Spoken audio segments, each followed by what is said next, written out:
Marcus Johnson woke up before the sun. The small alarm clock on his nightstand buzzed softly, and he reached over to silence it. He had learned long ago that mornings were the most important part of his day. As a single father, there was no one else to lean on. Everything depended on him. The small apartment smelled faintly of coffee that Marcus had set to brew the night before. He rubbed his eyes and quietly moved to the kitchen, careful not to wake his daughter yet. He opened the fridge, pulled out eggs, and began whisking them. He wanted Amara, his 7-year-old daughter, to start her school day with something warm in her stomach. While the eggs cooked, Marcus glanced at the refrigerator door. It was covered with Amara's drawings, flowers, hearts, stick figure families. On one, she had written in big letters, "Me and Daddy." That picture meant everything to him. It reminded him that no matter how hard life got, he was not doing it for himself. He was doing it for her. Soon, he walked to Amara's room. She was curled up under her pink blanket, her curly hair spread across the pillow. Marcus smiled softly. "Rise and shine, pumpkin," he said in a gentle voice. Amara stirred, blinking up at him. "Do I have to get up yet, Daddy?" she asked, sleepily. "Yes, sweetheart," Marcus replied, brushing her hair back from her forehead. "Breakfast is ready, and we don't want to be late for school."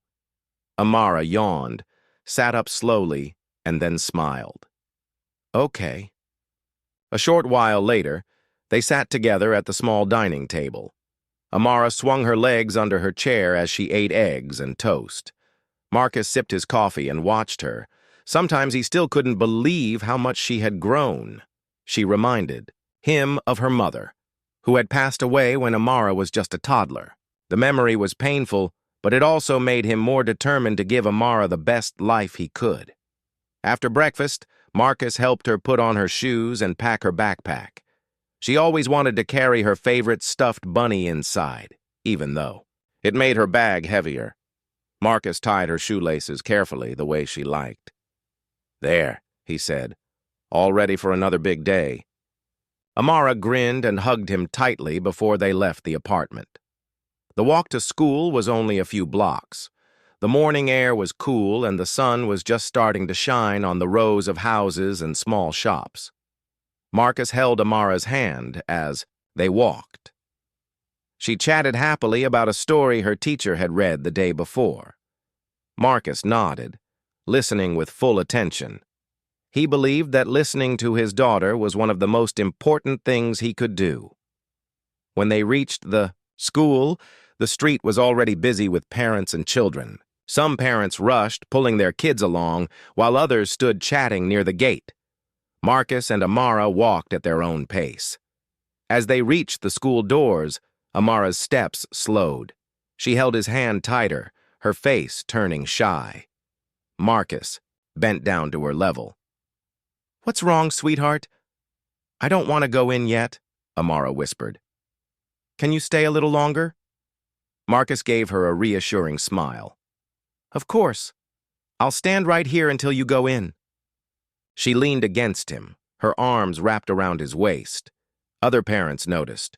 One teacher, who was new and had not met Marcus before, frowned slightly. She saw a tall black man with a little girl clinging to him and assumed something was off. Nearby, a neighbor passing by glanced at them too. Marcus knew the look. It was the look people sometimes gave him when he was out alone with Amara. He had felt it at grocery stores, at the park, even once at the library. A questioning look, as if asking silently, "Is that really his child?" Marcus pretended not to notice. He simply rubbed Amara's back. "You're going to have a great day," he said softly. "I'll be right here to pick you up after school, just like always." Amara nodded, still clinging to him for a moment, longer. Finally, the school bell rang. Other children rushed inside. Amara gave him one last hug and whispered, "I love you, Daddy." "I love you more, Pumpkin," Marcus whispered back. She walked through the doors, turning once to wave before disappearing into the building. Marcus stood outside for a moment, watching the doors close, feeling proud. He had managed another morning, another step forward in their life together. But as he turned to walk away, he noticed the neighbor still staring, and the teacher still frowning. Marcus took a slow breath. He had done nothing wrong, but he felt the weight of those eyes. It was unfair, but he had learned to live with it. People judged too quickly, without knowing his story. He shook off the feeling and began walking home, reminding himself of the promise he had made years ago. He would not let anyone's suspicion or anyone's doubt take away his joy as a father. Amara was happy, cared for, and loved. That was what mattered most. Yet, in the back of his mind, Marcus could not shake the thought that one day someone's wrong assumption might lead to something bigger. He just didn't know that day was coming sooner than he expected. The morning rush had quieted down by the time Marcus left the schoolyard. Cars that had lined the street a half hour ago were gone, and the sound of children's laughter had faded behind classroom walls. Marcus walked slowly, hands tucked in, his jacket pockets. He had a short break before heading to his construction job, and he wanted to make the most of it with Amara. Fridays were special for the two of them. Every Friday, instead of taking her straight home after school, Marcus planned a little surprise. A park visit, an ice cream stop, or a new book at the library. He couldn't give her everything in the world, but he could give her moments. That mattered more to him than anything money could buy. After his morning errands, Marcus returned to the school in time to pick up Amara. She ran out of the doors. With her usual excitement, her backpack bouncing as she sprinted. Marcus crouched down and caught her in a hug. "Daddy, guess what?" she exclaimed, her eyes bright. "What, pumpkin?" he asked, smiling. "I got a gold star for reading." Mrs. Lopez said I read better than last week. Marcus's heart swelled with pride. "That's my girl. You're working so hard." Amara grinned from ear to ear. Instead of heading straight home, Marcus took her hand. "How about we stop by the park before lunch? The weather's too nice to waste." Amara clapped her hands happily. "Yes. Can I go on the swings first?" "Swings. First deal," Marcus said, laughing. The park wasn't far. When they arrived, Amara ran toward the swings, while Marcus settled on a bench nearby. He watched her push her legs back and forth, flying higher with every kick. Her laughter carried across the park, and for a moment Marcus felt at peace. But peace rarely lasted long for him in public. A woman walking her dog slowed as she passed by. She glanced at Amara, then at Marcus, then back again. Her eyes narrowed, slightly, as though she were studying a puzzle she didn't quite understand. Marcus noticed but kept his focus on his daughter. He had long ago decided not to let strangers' stares steal his joy. Still, the woman lingered a moment too long. She whispered something into her phone, looking back once more before walking away. Unaware of what had just happened, Amara jumped off the swing and ran over. "Daddy, push me this time," she said. Marcus stood and lifted her onto the swing again.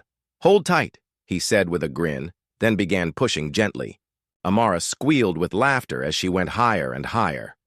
Nearby, a couple sitting on another bench noticed the same thing the woman had. They saw a man with dark skin, dressed in work clothes, pushing a little girl who didn't look exactly like him. They didn't know Marcus. They didn't know Amara. All they saw was a picture that didn't fit their quick judgment. The woman whispered to her partner. He frowned, then shook his head. But after a moment, curiosity got the better of him. He pulled out his phone and snapped a quick picture, sending it to a friend with a short message. "Does this look right to you?"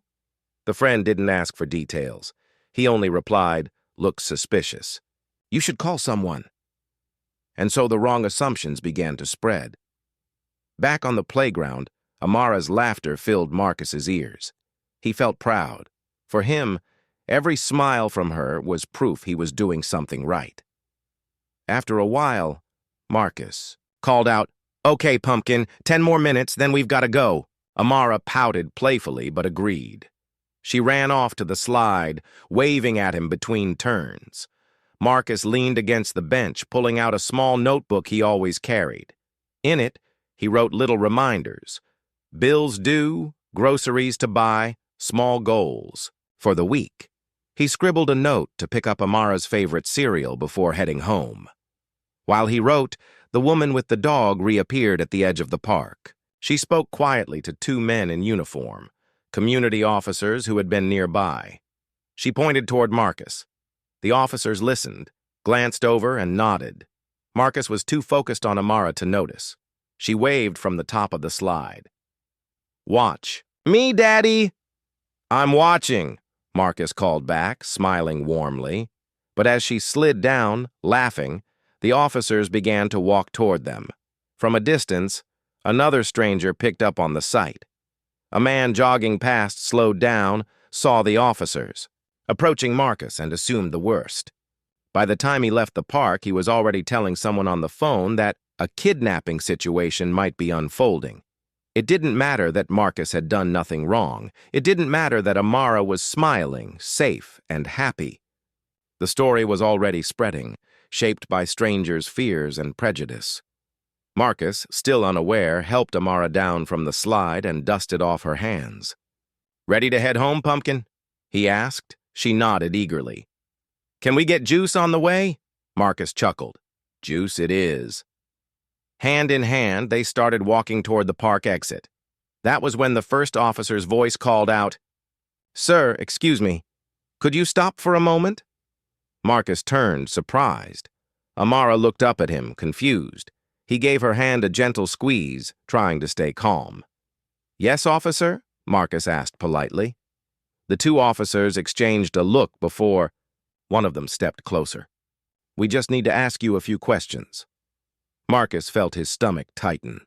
He didn't know it yet, but the wrong assumptions were about to turn his peaceful afternoon into a test of strength he never expected. Marcus stopped walking when he heard the officer's voice. He turned slowly, keeping Amara's small hand secure in his own. She looked up at him, her wide brown eyes filled with confusion. She didn't understand why two uniformed men were walking toward them, their steps firm, their expressions serious. "Yes, officer?" Marcus asked, his voice steady though his chest felt heavy. The taller officer glanced at Amara, then back at Marcus. "Sir, could you tell us what you're doing here today?"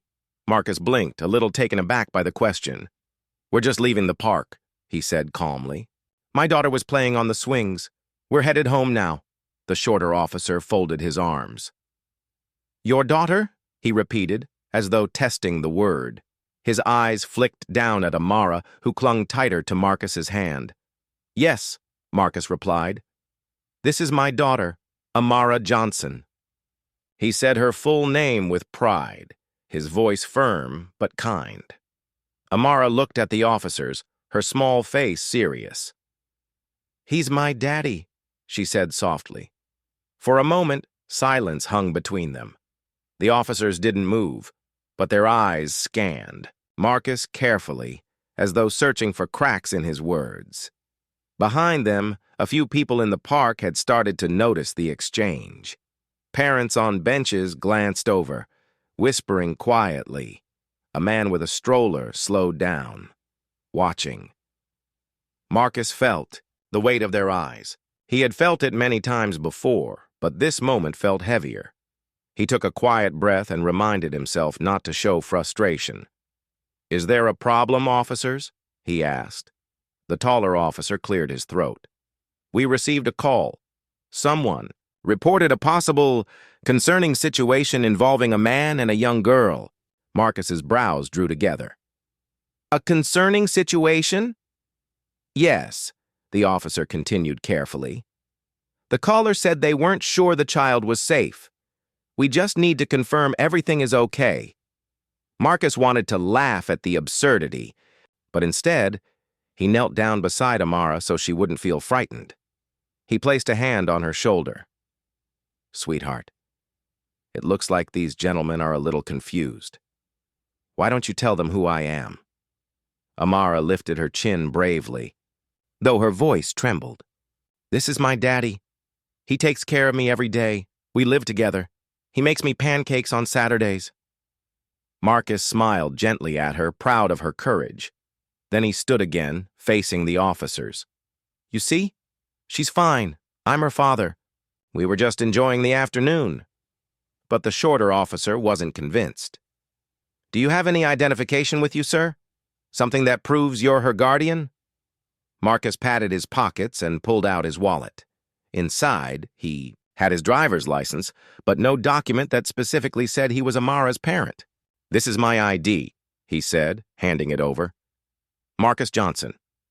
The officer studied the card, then looked at Amara again. Do you have anything else? Birth certificate? School papers? Marcus shook his head slowly. I don't carry her. Birth certificate to the park, he said, keeping his tone respectful but firm. Amara tugged his hand. Daddy, why don't they believe us? She whispered, her little voice full of worry. The words pierced Marcus's heart. He knelt again so he could look her in the eye. It's okay, Pumpkin, he said softly. Sometimes people just don't understand. But we know the truth, right? She nodded quickly and hugged him around the neck. The taller officer shifted, uncomfortably. For a moment it seemed he wanted to end the questioning, but the shorter one pressed on. Sir, you have to understand. We can't just take your word for it. Someone was concerned. We have to be thorough. Marcus stood again, keeping Amara close at his side. He straightened his shoulders, standing tall. I understand you have a job to do, officer, but I need you to look at this little girl. She is not scared of me. She is holding my hand because she feels safe with me. That should tell you everything. The crowd nearby grew larger. A few parents whispered among themselves, some curious, some doubtful. One woman muttered, Something doesn't look right. Another parent shook his head and said, That's his kid. You can see it in her eyes. Amara pressed her face against Marcus's side, embarrassed by all the stares. He stroked her hair gently, whispering, It's okay, sweetheart. The taller officer finally spoke. We'll need to confirm with someone else. Do you have a contact number for her school? Marcus sighed quietly. Yes, he said. Her teacher knows me well. He reached for his phone to look up the school's number, but the shorter officer raised a hand. We'll handle that. Please wait here. So Marcus stood there, his daughter by his side, as whispers spread through the park. He felt every second drag by, heavy and unfair. He thought of all the mornings he woke up early, the nights he worked, late, the sacrifices he made just so Amara could feel loved and secure. And now, all of that was being questioned because strangers had chosen to see danger where there was none. Amara pulled on his sleeve. Daddy, are they going to take me away? Marcus's chest ached. He knelt again, looking right into her worried eyes. No, Pumpkin, nobody is taking you away. I promise. We're going home together just like always. She nodded slowly, trying to be brave. Marcus kissed her forehead and held her hand tightly. The taller officer stepped away to make a call, leaving Marcus under the careful watch of the shorter one. The minutes stretched on. Around them, the crowd didn't move. People stared as though waiting for a show, not realizing how deeply their suspicion was cutting into a father and daughter's heart. Marcus took a slow breath. He reminded himself of something his mother had once told him. Dignity is stronger than doubt. Hold your head high, no matter what they say. So he stood straight, his hand resting gently on Amara's shoulder, his face calm, even though his heart raced. He didn't know yet what would happen in the next few minutes, but he knew one thing for certain. The truth was on his side, and the truth sooner or later would have to shine through. Marcus stood quietly in the park holding Amara's hand. Around him, whispers and curious eyes pressed down like a heavy weight. His heart pounded, but his face stayed calm. He knew one wrong word, one hint of anger, could make things worse. He had to protect Amara not only from the misunderstanding, but also from fear. The taller officer returned after making a call. His voice was lower now, less sharp. "Mr. Johnson," he said, "we've contacted the school. They're going to confirm some details with us. Until then, we just need you to stay here." Marcus nodded. "That's fine," he said gently. "I'm not going anywhere, but please, understand, this little girl depends on me. I need her. To feel safe?" Amara squeezed his hand tighter, pressing her cheek against his arm. She had gone quiet, which worried Marcus more than anything. She was usually full of questions and chatter. Now, she was shrinking into herself, scared of all. The eyes on her. He bent down to her level, speaking softly. "Pumpkin, remember what I always say? When things feel hard, we take deep breaths together. Want to try?" Amara nodded, her eyes glassy. Together, they breathed in slowly, then out. Once, twice, 3 times. Her little shoulders loosened a bit. Marcus gave her a soft smile. "See, we're okay. I'm right here." The shorter officer shifted uncomfortably, glancing at the crowd. For the first time, Marcus thought he saw doubt flicker in the man's eyes. Not doubt about Marcus, but doubt about the fairness of the situation. Still, the officer asked again, "Sir, do you really not have any paperwork? Something we can check quickly?" Marcus shook his head. "No birth certificate in my pocket, if that's what you mean," he said politely. "All I have is my driver's license. I don't carry her school forms around when we're just going to the park." Amara tugged on his sleeve again. "Daddy, should I tell them about our apartment? The one with the purple curtains?" Marcus's heart softened. Even in her confusion, she wanted to help. He stroked her hair. "That's sweet of you, Pumpkin, but no, it's okay. They'll figure it out soon enough." A mother standing nearby shook her head and whispered to her friend, "Poor child. She looks so scared." The friend replied, "Of course she's scared. Imagine being stopped like that." Their words weren't loud, but Marcus heard them. His chest ached, not from their suspicion, but from knowing Amara had to endure such a moment. The taller officer checked his phone. "We should have confirmation. Soon?" he said. His tone had softened. Marcus used the waiting time to show Amara that nothing could shake him. He knelt again, pulling her close into a hug. "Do you remember the story we read last night?" he asked. "The one about the brave bird?" Amara whispered. "Yes. The bird that kept flying even when the wind was strong," Marcus said, smiling gently. "What did we say about the bird?" Amara sniffled but answered, "That it didn't give up, because it knew where home was." "That's right," Marcus said. He tapped her nose lightly. "And we don't give up either. We know the truth, and the truth is enough." Hearing her father speak with such steady confidence gave Amara courage. She lifted her head and looked at the officers. Her voice was small but clear. "He's my daddy. He makes me breakfast every morning. He helps me with homework. He sings silly songs when I'm sad. Why don't you believe me?" The crowd went quiet. Even the shorter officer blinked, shifting awkwardly at her words. Marcus felt pride swell in his chest. His daughter had spoken truth with innocence and love, stronger than any doubt. The taller officer cleared his throat. "It's not that we don't believe you," he said gently. "We just have to make sure. That's all." Marcus nodded. "And while you do your job, I'll keep doing mine. My job is to make sure this little girl feels safe." His words carried quiet strength, not anger, and even the onlookers could hear it. Minutes passed. The park seemed frozen in tension. Children's laughter from the playground no longer sounded light. It felt distant, overshadowed by the scene unfolding at the gate. Finally, the taller officer's phone buzzed again. He stepped aside to answer, then returned with a calmer expression. "Mr. Johnson," he said, "we spoke with Mrs. Lopez at the school. She confirmed Amara is your daughter. She said you're the one who always drops her off and picks her up."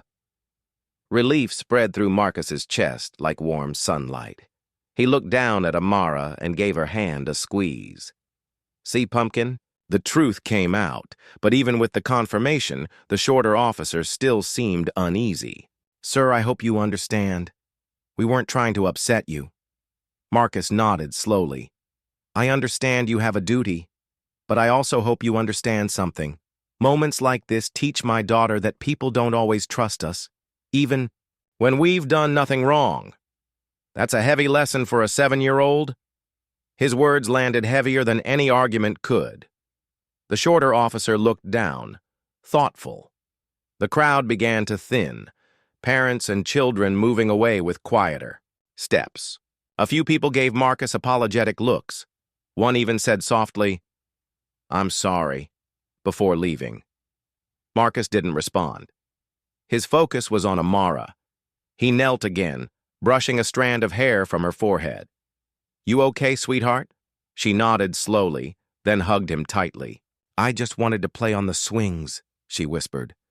Marcus's throat tightened, but he stayed calm. "And you did. That's what matters. Nobody can take that joy away from us." He stood, lifting her into his arms. She wrapped her small arms around his neck, clinging tightly. He looked at the officers one last time. "We'll be heading home now." They didn't stop him. As Marcus walked away, holding Amara close, he felt the weight of the day pressing on his shoulders. But under that weight was also pride. Pride that he had kept calm, that he had shown his daughter strength, and that he had not let anger control him. In her little arms around his neck, Marcus found all the proof he needed. The world might doubt him, but his daughter never would, and that truth was stronger than any suspicion. The walk home felt heavier than usual. Marcus carried Amara in his arms for a while, even though she was getting bigger and heavier every year. He didn't mind the weight. What pressed hardest on him wasn't her little body. It was the memory of the park, the whispers, and the looks of doubt. Amara buried her face into his shoulder. She hadn't said much since they left. Normally, she would talk the whole way home, about her friends at school, about what she wanted for dinner, about silly ideas she had in her head. Now, silence hung between them like a cloud. Marcus finally spoke. "Pumpkin, are you okay?" Amara lifted her head, her eyes a little red. "Daddy, why didn't they believe me? I told them you're my daddy. I told them everything." Marcus sighed quietly. He had feared this question. "Sometimes, sweetheart, people don't see the whole picture. They make guesses without knowing the truth." "But why?" Amara asked, her voice trembling. "Why would they think you're not my daddy?" Marcus paused, searching for words she could understand. "Because some people let fear guide them instead of kindness. They see something they don't understand, and instead of asking, they assume the worst." Amara frowned. "That's not fair." "You're right," Marcus said softly. "It isn't fair." Back at their apartment, Marcus set her down on the couch.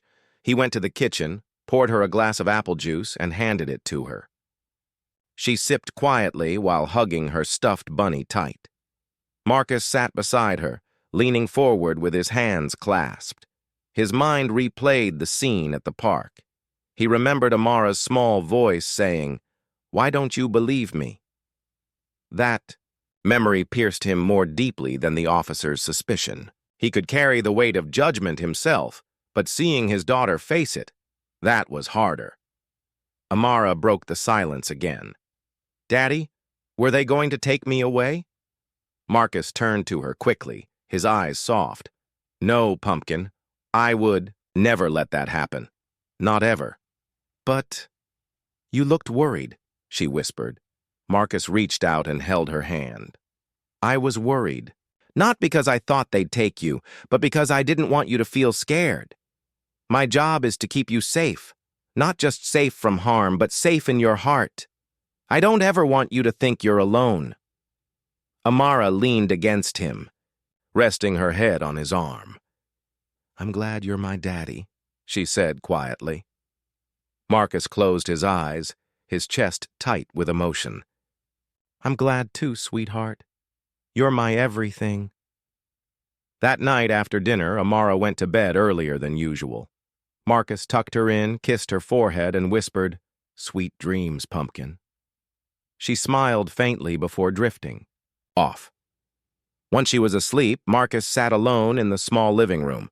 The hum of the fridge was the only sound. He leaned back in the chair, his hands covering his face. He thought about all the sacrifices he had made since Amara's mother passed. The long nights working 2 jobs, the mornings rushing to get her ready for school, the endless balancing act between bills and groceries. Every decision, every effort, every ounce of strength, he had given it all for Amara.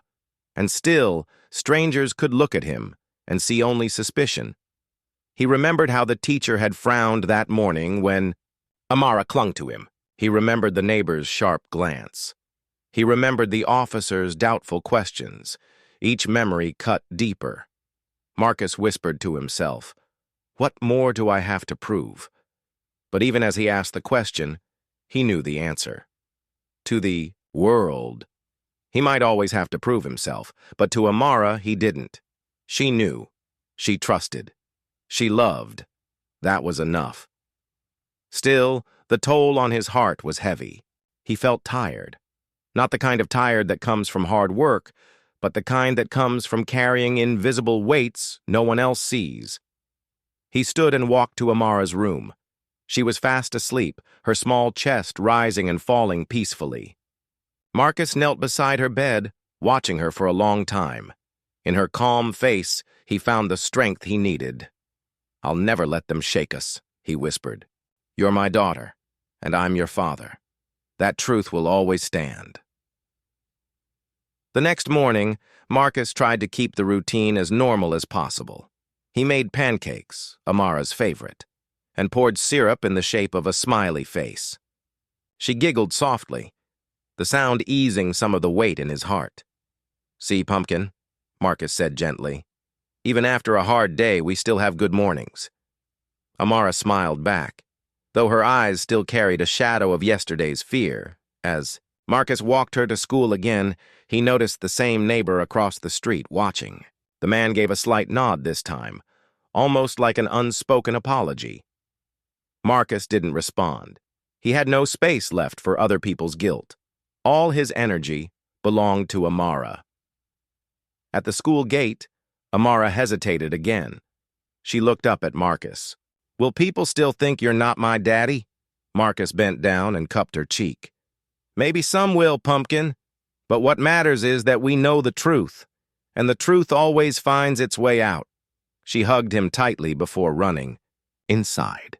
This time, Marcus stood a little longer, watching her disappear through the doors. Walking home alone, he felt the weight return, but lighter now. Yesterday had left a scar, yes, but it had also shown him something.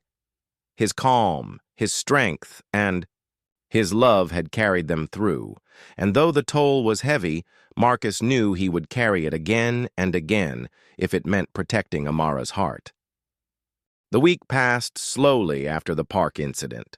Marcus kept his head down at work, focusing on his construction tasks, and at home he gave extra attention to Amara.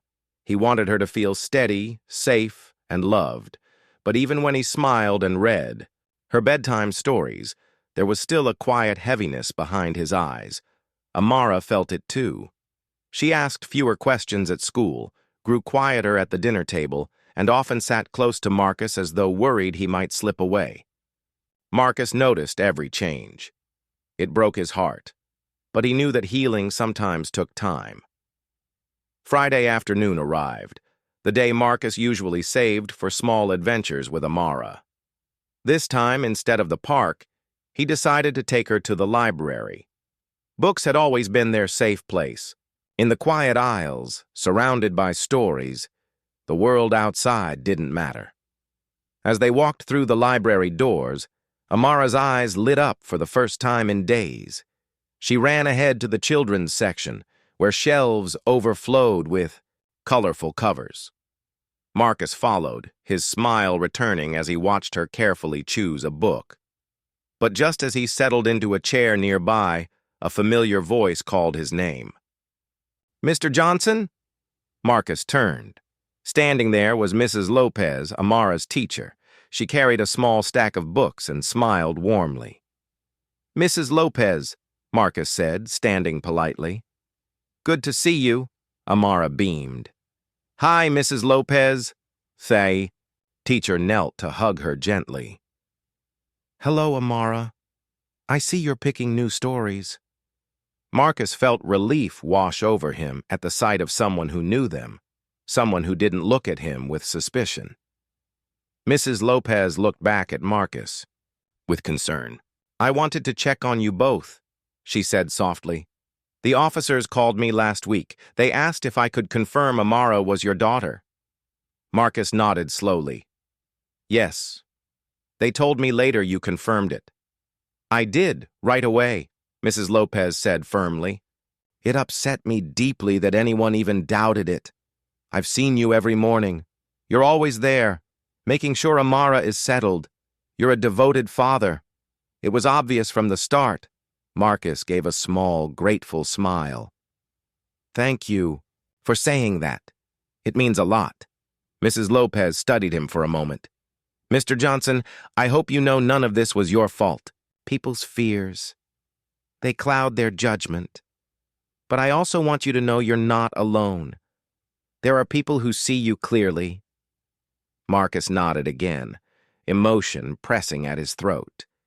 He didn't trust his voice, so he simply said, "I appreciate that." Amara tugged at Mrs. Lopez's sleeve. "They thought Daddy wasn't my daddy," she said in a small voice.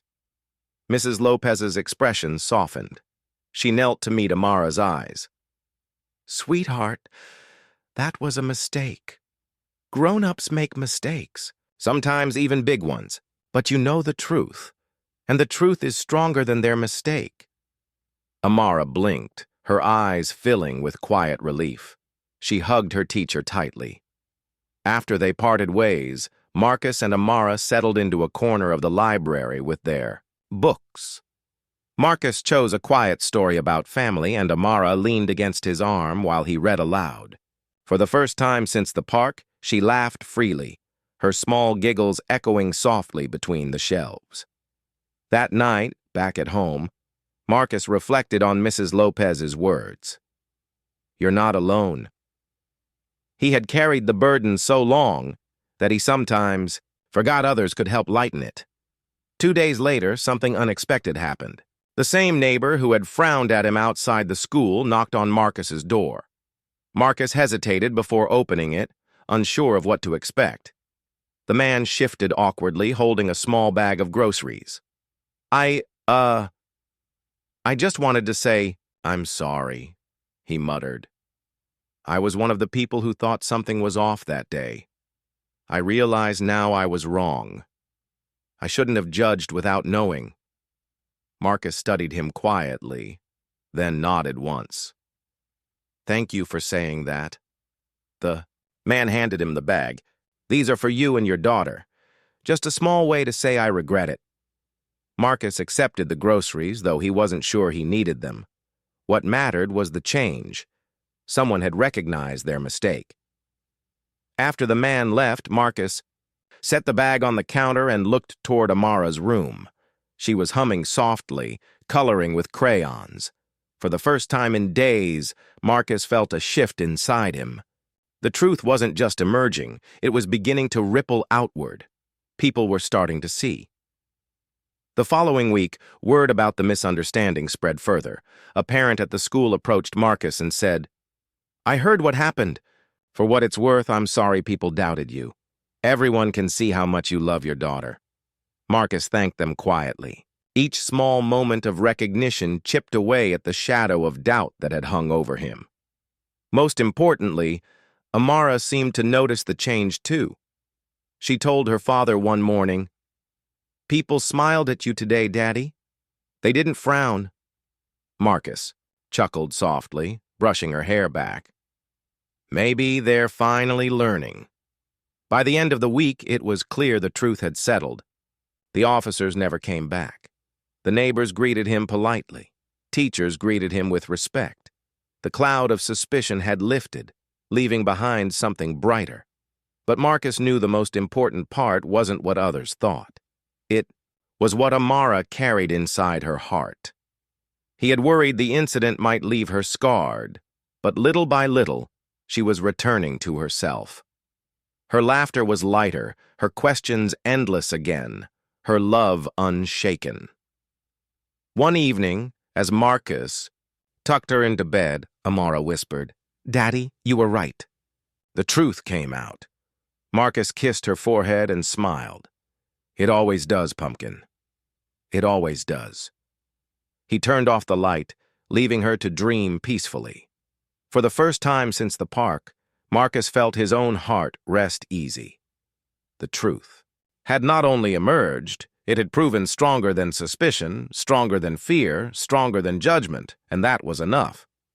It had been a week since the park incident, but Marcus still carried a quiet awareness of how close they had come to unnecessary trouble. Each day since then had been calmer, yet he remained vigilant, making sure Amara felt safe and loved. Every routine, waking up, breakfast, school drop-offs, was handled with care, but now there was a renewed sense of pride and resilience in both of them.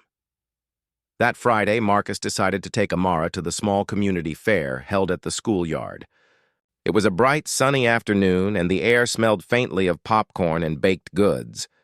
Colorful banners flapped in the wind, and children's laughter rang out across the field. Marcus held Amara's hand tightly as they entered, her face lighting up at the sight of games and prizes. "Daddy, look!" she exclaimed. "Can we try the ring toss?"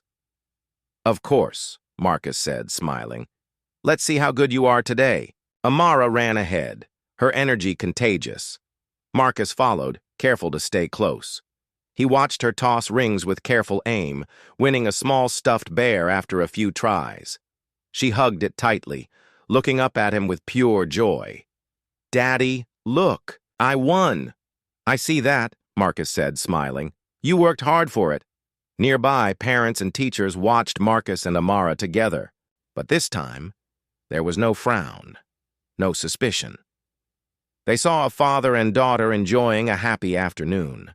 Some parents even nodded to Marcus as he passed, silently acknowledging what they had witnessed. He returned the gestures politely, though he didn't need their validation anymore. He knew who he was to Amara, and that was enough. After the games, Marcus bought a small cone of ice cream for Amara. She licked it carefully, savoring every bite. He sat on a bench beside her, enjoying the moment. "Daddy," she said softly, "I'm glad you didn't get upset at those officers. I was scared for a little, but you stayed calm." Marcus felt warmth in his chest. "It wasn't easy, Pumpkin. But I had to stay strong so you wouldn't feel afraid. That's part of being your dad." Amara leaned her head on his shoulder. "You're the best daddy in the whole world." Marcus hugged her gently. "And you're the best daughter in the whole world. Always remember that." As they watched other children run and play, a small group of parents approached Marcus. One woman holding a cup of lemonade smiled warmly. "Mr. Johnson, I just wanted to say, after what happened last week, I'm so sorry anyone doubted you. I see now how much you care for Amara. You're a wonderful father." Marcus nodded politely, feeling the words but not needing them. He looked down at Amara, who was spinning, the stuffed bear in her hands. "Thank you," he said softly. The woman continued. "It's amazing how calm you stayed. That showed real strength. Many people might have gotten angry or defensive." Marcus smiled faintly. "Sometimes strength isn't loud. Sometimes it's quiet, just making sure the ones you love feel safe. Amara looked up at him. That's like the brave bird story, Daddy. Exactly, Marcus said, chuckling. Even when the wind blows hard, we keep flying. The fair continued, and Marcus made sure to stay by Amara's side through every game, ride, and treat. They laughed together, played together, and even joined a small group for a three-legged race.